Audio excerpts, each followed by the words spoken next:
गौतम बुद्ध अपने ध्यान में बैठे थे कि वहाँ पर एक आदमी आया। ये आदमी अपने आलसीपन से बहुत ज्यादा परेशान था।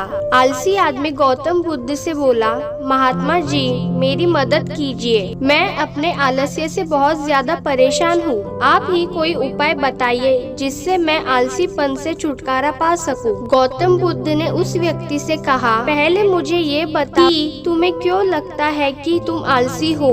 आलसी आदमी बोला, सिर्फ मुझे ही नहीं, मेरे परिवार वालों को और मेरे आसपास के सभी लोगों को ऐसा लगता है कि मैं आलसी हूँ। गौतम बुद्ध ने फिर उससे पूछा, क्या तुम जानते हो आलस्य होता क्या है? आलसी व्यक्ति बोला, नहीं, मैं नहीं जानता, किंतु मैं इतना जरूर जानता हूँ कि आलस्य बहुत बुरी चीज है। इसकी वजह से मुझे बहुत नुकसान हुआ है जीवन में। गौतम बुद्ध बोले, जिस परेशानी से तुम छुटकारा पाना चाहते हो, पहले उसके बारे में पूरी जानकारी ले। पूरी जानकारी ले लोगे तो उससे छुटकारा पाना आसान हो जाएगा।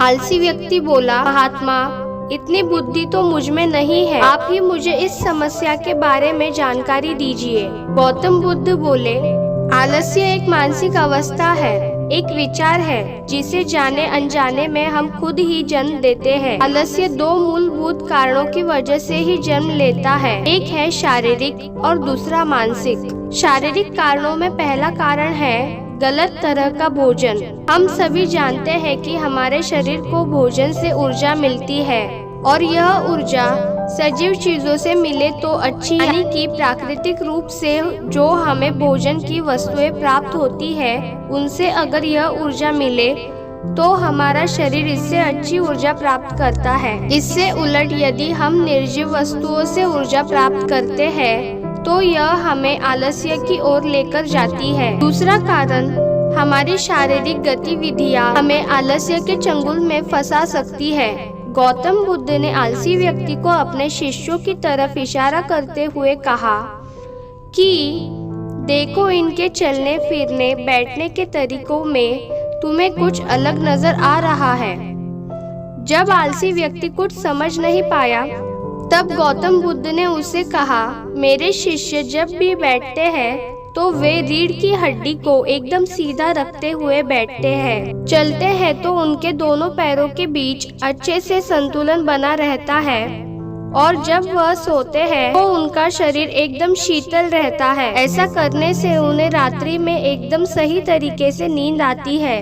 आलसी व्यक्ति बोला, लेकिन नींद तो आलस्य का ही एक स्वरूप है। बुद्ध बोले, हाँ, अगर उसे ज्यादा मात्रा में लिया जाए तो। बुद्ध ने इस बात को आगे बढ़ाते हुए कहा, नींद कम मात्रा में लोगे तो तुम्हें अगले दिन थकान महसूस होगी और ऐसा करने से ज्यादा आलस्य शरीर में आएगा। नींद ज्यादा लोगे तब भी यही परिणाम होगा।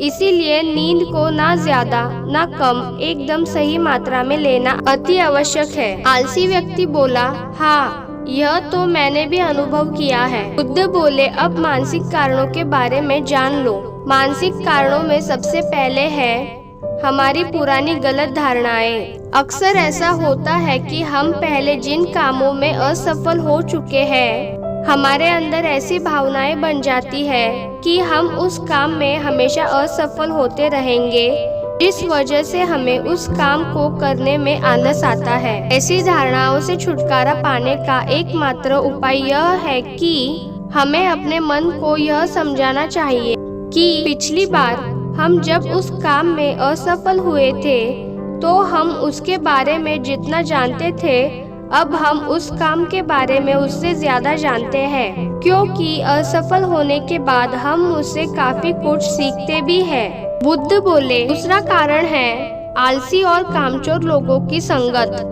कई बार ऐसा होता है कि हम आलसी नहीं होते, मगर जिनके साथ हम रहते हैं हम उन जैसे बनने लगते हैं। इससे छुटकारा पाने का उपाय बहुत सरल है।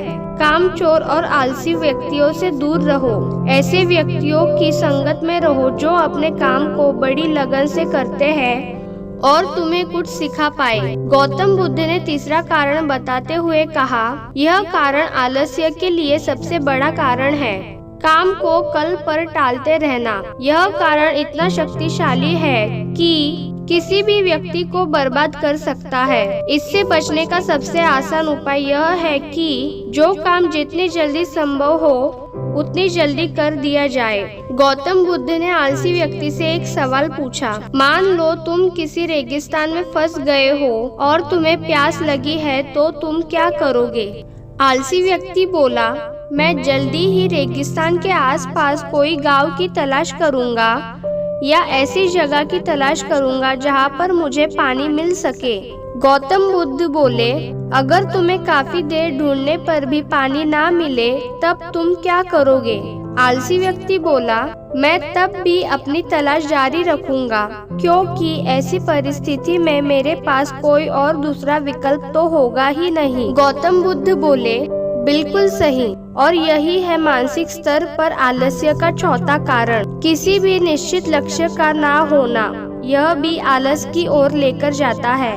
अब सुनो, पांचवें कारण के बारे में गौतम बुद्ध बोले, सोचो कि तुम्हारे पास काफी सारे सोने के दागिने हैं जो तुम्हें एक जगह से दूसरी जगह लेकर जाने हैं। तुम चलते चलते थक जाते हो और किसी पेड़ के नीचे बैठ जाते हो और तभी तुम्हें दूर से तुम्हारी तरफ दौड़कर आ रहे डाकू दिखाई देते हैं।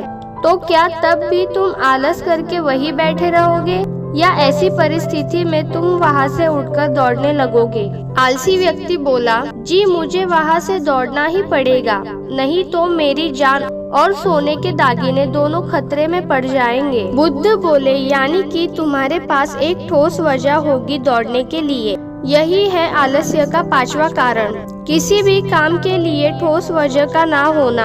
आलसी व्यक्ति महात्मा बुद्ध की बातों से संतुष्ट हुआ।